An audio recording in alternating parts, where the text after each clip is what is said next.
James is having some baked potatoes that I then melted mozzarella cheese and onion on them, and beets and green beans, and a salad that looks awesome, and Elvis wants some.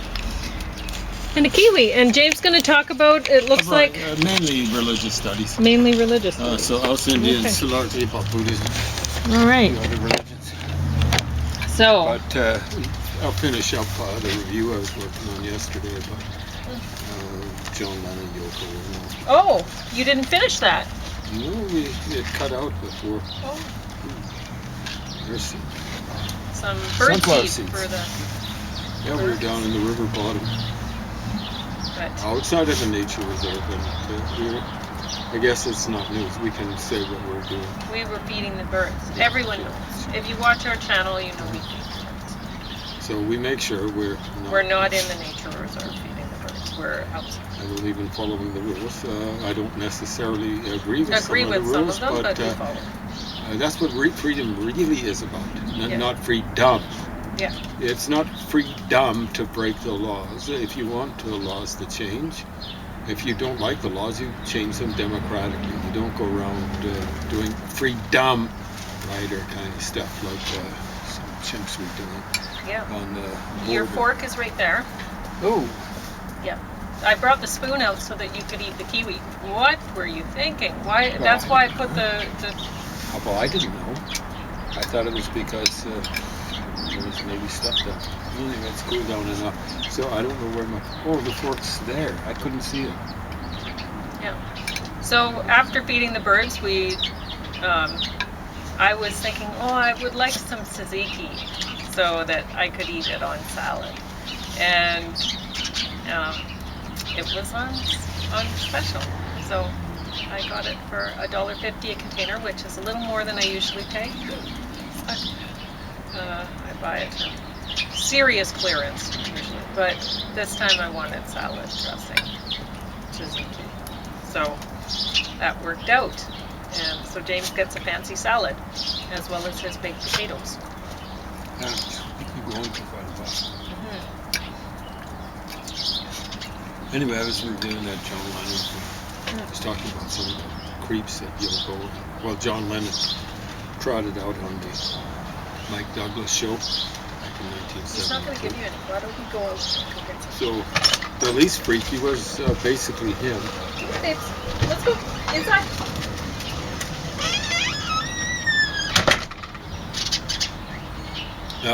Perhaps the freakiest was his wife, Yoko. They say partner now. Anyway, Elephant's memory. I have a memory of Elephant's memory. It was his backing group, and his newly acquired backing group back then. And I kind of thought that they were some kind of almost like street band that he picked up, but they actually had some chops. The lead guitarist played a few leads that were not bad. And what else? Yeah, they had a sax player who could kind of knew his way around the instrument, he was blowing into the proper end and all that sort of stuff. So they were about the best that he had on offer, aside from he had Chuck Berry out there. They didn't do the greatest version. I don't think they actually had done much rehearsal of Memphis, Tennessee. Hopefully that made it into my review of that. The internet before the camera that we were filming this on ran out of battery. Who else was on there? Oh yeah, there was one soul singer singing a soul song. She was African American back then, and I guess she would have been called the Black. But I think nowadays buzzword is African American. What it'll be next? It'll probably double-barreled names are awesome now, but it'll be probably triple-barreled names in the future. African. I don't think it's going that way. What do you mean? Triple-barrel names? I don't think it's going that way. Okay, it's gone from single names to double-barrel names. What else do these fake left-wingers have to offer us? Now, they're becoming increasingly unpopular, and deservedly so, because they've lost the plot. You know, the plot is left-wing.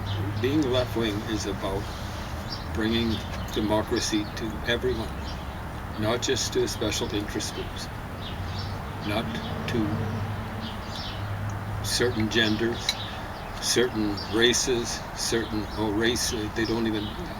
There's not supposed to be a race, of course. A huge distinction between color.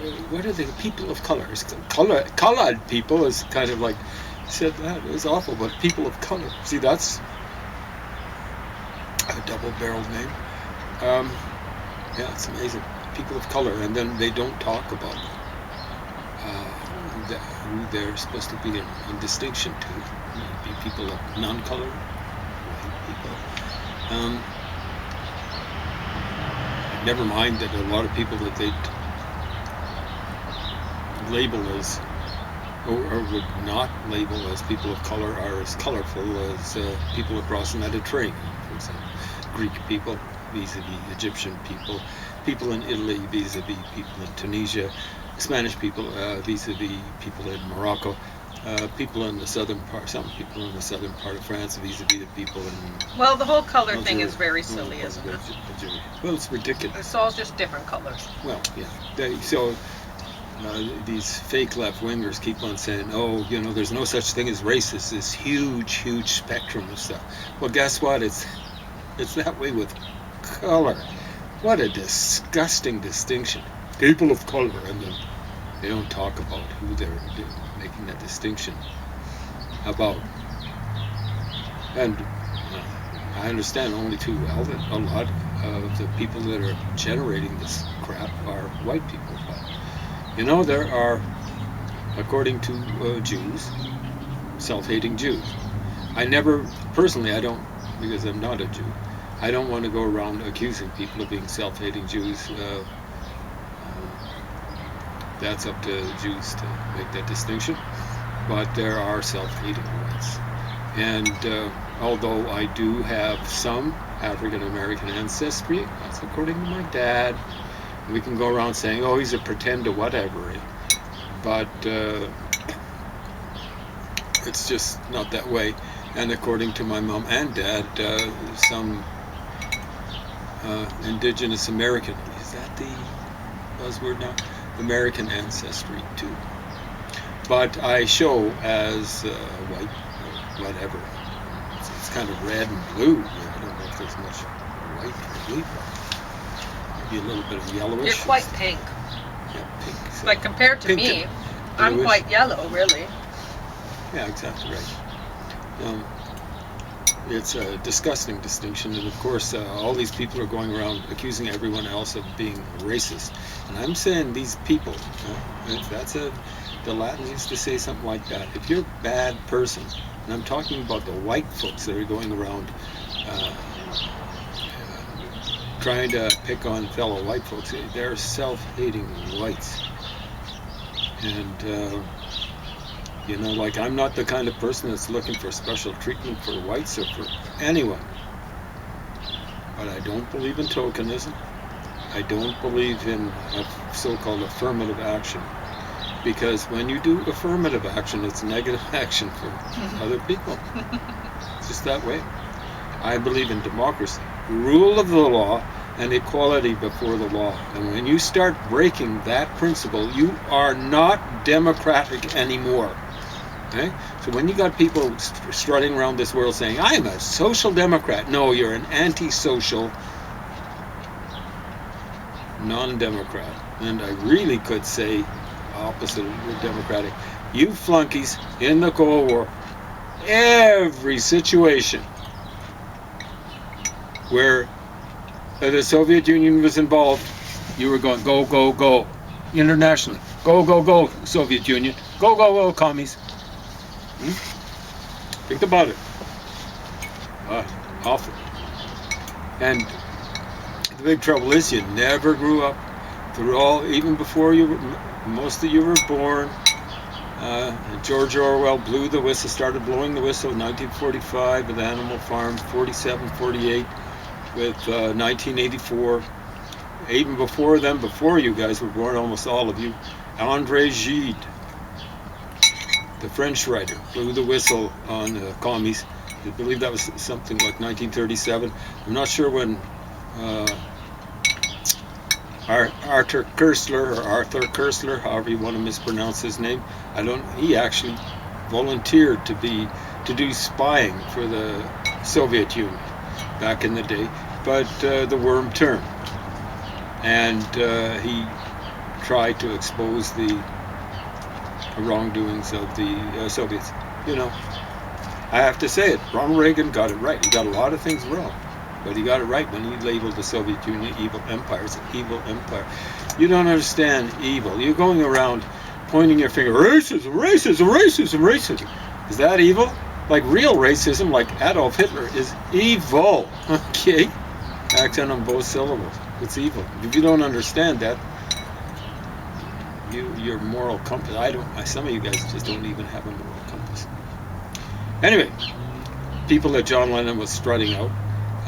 So there was a good African-American soul singer. She had real pipes.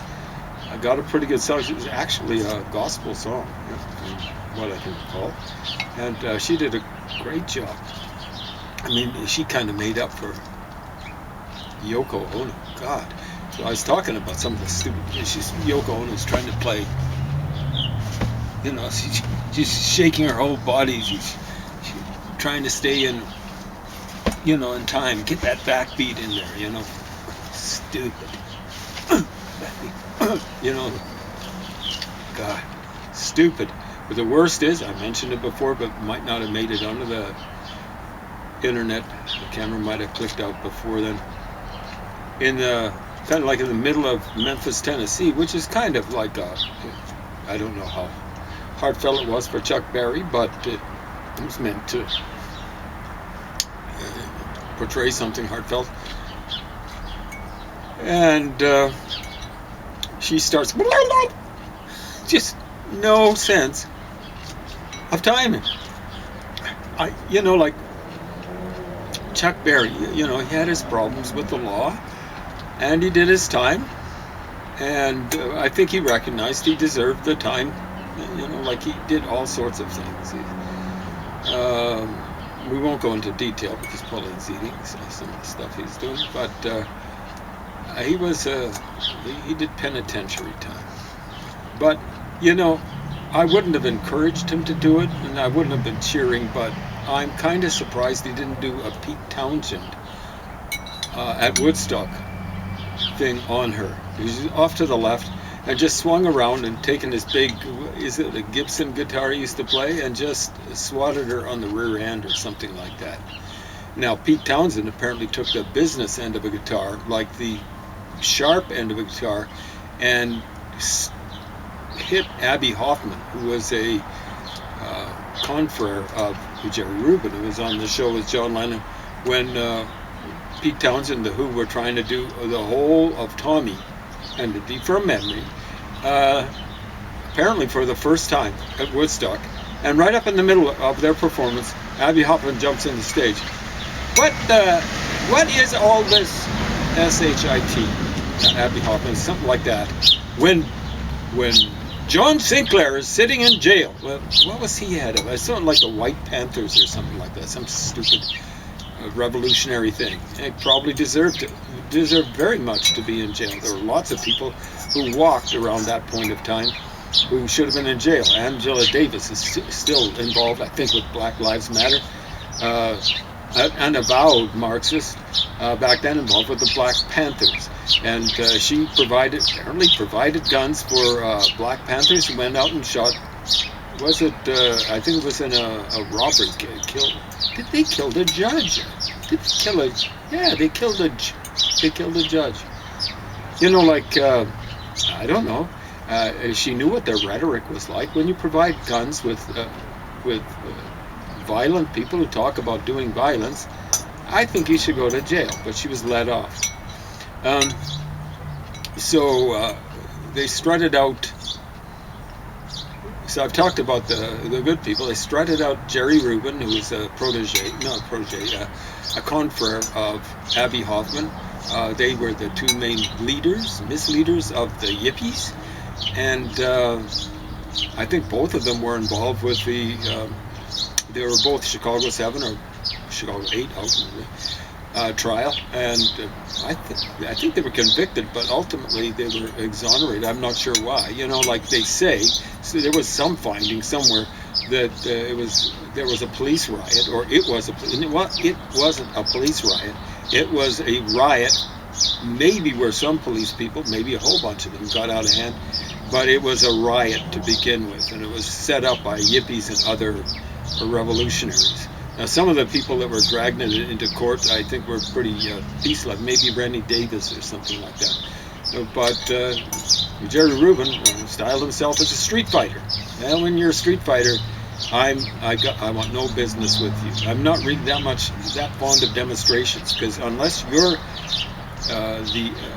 there's some sort of a left-wing government in power, when you're doing the demonstrations, all you're doing is demonstrating your weakness. The way you demonstrate in a democracy is you turn out, and you don't hit the streets, you hit the ballot boxes, you idiots, and you demonstrate your power by voting. And Jerry Rubin, helped lose the 1968 election. That was a close election. I think the difference between Richard Nixon and Hubert Humphrey was something like 500,000 votes. And if some of the stupid flunkies who've been told by Jerry Rubin and other flunkies that, there's no difference between the Democratic Party and the Republican Party, had turned out to vote, Hubert Humphrey could have won by a substantial margin. It should have been easy. George Wallace was splitting the right-wing vote. He did take some of the left-wing vote, the working class vote. Well, it is interesting to talk about,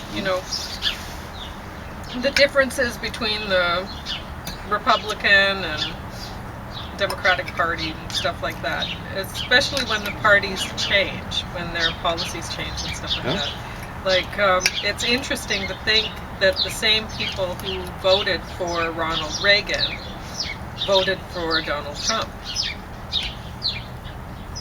Some did. Now, a lot of people that supported Trump are actually working class, especially men. I'll be talking about a book written called Trumpocracy, written by, I'm going to mention it, but I should pull this out. That part of it, that demographic, as they said, their wages, their earnings have gone down like something like 18% in maybe half a generation. This was by 2018, maybe a generation. Just was the reason for it. Both parties weren't represented. Yeah. The Republican Party represented the rich, and the Democratic Party was representing white working people. They weren't representing working people, really. They were maybe working people of color, but they were representing more people from outside. Come on in, vote for us. And then they come in and vote for Donald Trump. Come in from Nigeria, we got lots of them in Canada. I was out at the university a while back. It was a little bit before COVID, a plague hit. And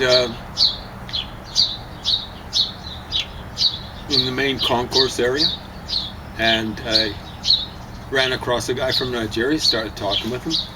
A woman was there, like they were both undergrads. And all of a sudden, I didn't raise the topic, the guy just raised the topic of Donald Trump. He was hugely enthusiastic. And the poor woman, young woman, was just trying to change the topic. I wasn't particularly trying to change it or harp on it. I was just going, just let it go and let him expose himself. And then, of course, when I hear, and she kept on trying to change it because it's just cognitive dissonance. This can't be. People of color they'd never vote for Donald Trump. But they would. back in 2016, apparently 38% of the Latino male vote voted for Donald Trump. Well, that's not much below the percentage of support that he got nationwide, at least according, once the Russians had run, the Republicans had dissed around with the vote and stuff like that. And then when I heard, like a report, I think it was on CBC, they actually couldn't have been CBC, but we were listening to CBC today. But what was worse was listening to Global. James has been putting the radio on Global. I don't know why. Well, I find out. The thing is, I try not to be like that woman. I don't want to hear this. I know. That stuff's out there.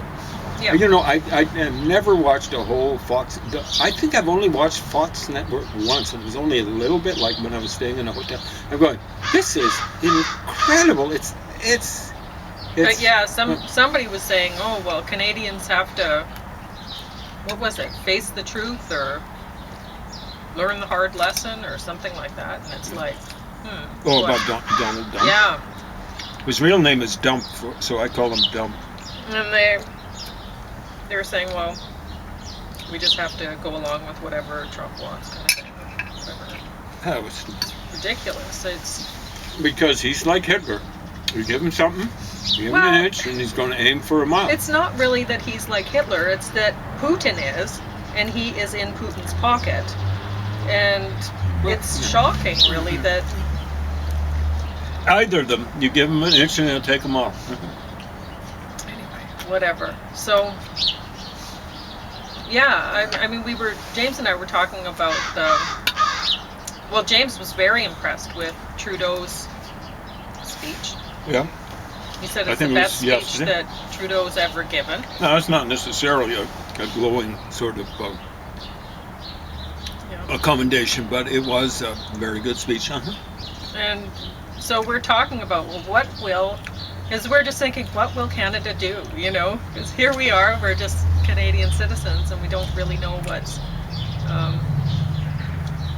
what our leaders will have in store for us. I mean, it's interesting, Trump trying to say that he doesn't want Pierre Poilievre to get elected, because obviously it's just marketing. Vladimir Putin. Yeah, he wants They that. want him. They want him elected. If you listen to Alberta Radio, Global, you'll see that that's the case. Now, a lot of people... I thought you'd finished. Keep going. No, you can talk. A lot of people are misunderstanding. They're thinking Putin wants to elect right-wing governments everywhere. In the United States, he's been supporting Bernie Sanders and Donald Dump, or Donald Dump. Dump is his real name. That's his real family name. Check it out. Don't believe me.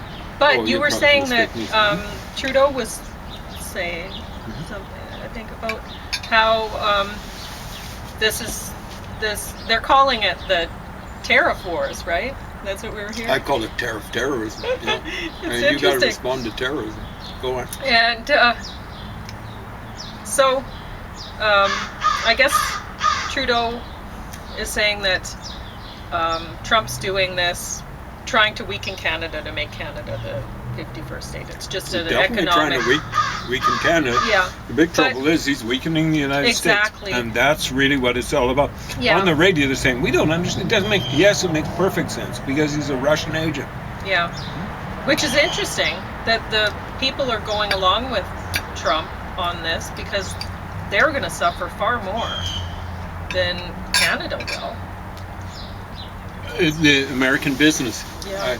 Canada, you see, like if we put countervailing tariffs on American goods, and I think we'll just say, okay, let's say American cars. Who's going to want to buy an American vehicle car? There are other options. They're junk. Well, they can't sell them anyplace else aside from North America. They're not junk, but there's many of them are. Okay, well, you're General driving Motors. one. What was that? And okay. Anyway. Some of them are, okay. Okay. But there are other options, and really, for a long time, some Canadians, anyway, Canadians like James and I have been saying, sure, Canada has a lot of natural resources and stuff like that, and we're selling it for very little Yeah. to other countries so that then we can buy the products back for a high price. It makes no sense. Why are we basically giving our natural resources away so that we can then buy them back at a huge markup? It makes no sense. So our oil, It's value-added products, that's where the money is, Yeah. right? it really is. Our And- oil we used to give away at 5% royalty. Then Klein came out, 2.5%. He said we're not greedy. We're perfectly willing to share with Americans. Of course, he wasn't terribly charitable when it came to spreading the largesse to other provinces. in No. Canada. Yeah, because And I don't think We're it's very gone up from that kind to our 2.5%. Canadian neighbors in the east about that. But anyway, it's So we've been giving away resources. The biggest, as I was saying before, biggest oil companies in the world aren't Exxon and all these American companies. You Americans, you understand? There are things like Pemex nationalize oil company. Now we'd have trouble nationalizing our oil company because Donald Trump's call girl up in Edmonton, our premier here in Alberta, would be asking to become the 51st state, or maybe a territory. yeah. But So we were talking about food because a lot of our good food comes from California. We buy important food, um, fruit and veggies. Sure, we buy a lot of good food from California. And so then, I mean, really, Canadians have to be starting victory gardens this year. For yourself. To win the tariff war. Start your victory gardens now. Because, really, unless, if you want people to change in the United States so that they don't support Donald Trump, then you don't want to be buying American products. They need to feel it so that they change.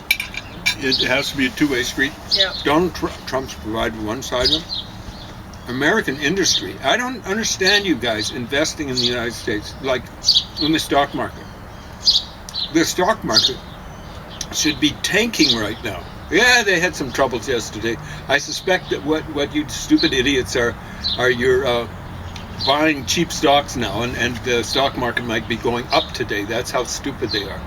It should be tanking because American industry is just going to get thumped by this. You know, American industry depends on Canadian raw materials and Mexican raw materials too. Trump is, he doesn't have any clue about what he's doing. All this stuff comes from Putin. Huh? All this stuff. You know, people are saying it's dumb. No, it's really smart for Putin. Because what Putin wants to do is actually have a civil war in the United States between right and left. That's why he's supporting Bernie Sanders and Trump at the same time. No. We kind of got off topic. 2 minutes left? Half a minute. Half a minute. Stay tuned. I'll be talking more about some of these flunkies that John Lennon trotted out.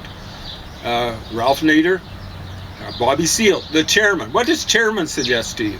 Yeah. Chairman of the Black Panther Party. Commie. Huh?